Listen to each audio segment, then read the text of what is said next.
વડોદરામાં પૂર્વ કોર્પોરેટરના પુત્રની હત્યા કરનાર બાબર ખાન સહિત 4 આરોપીઓના પોલીસે 4 દિવસના રિમાન્ડ પૂરા થતા પુનઃ કોર્ટમાં રજૂ કર્યા હતા. ત્યારે કોર્ટ દ્વારા 4 આરોપીઓને સેન્ટ્રલ જેલમાં મોકલી આપવાનો હુકમ કર્યો હતો.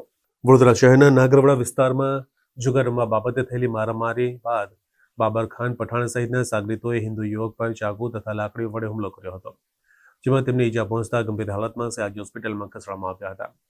ત્યારે પૂર્વ કોર્પોરેટરનો પુત્ર તપન પરમાર પણ સયાજી હોસ્પિટલમાં ઈજાગ્રસ્તને જોવા માટે ગયો હતો, જેની જાણ માથાભારે અને રીઢા આરોપી બાબર હબીબ ખાન પઠાણને થતા ઇમરજન્સી વોર્ડમાંથી પોલીસની નજર ચૂકવીને બહાર આવ્યા બાદ કેન્ટીન પાસે તપન પરમાર સાથે ઝઘડો કર્યો હતો અને સાગરીતો સાથે મળી બાબર પઠાણે ચાકુના ઘા ઝીકી તપનને મોતને ઘાટ ઉતારી દીધો હતો.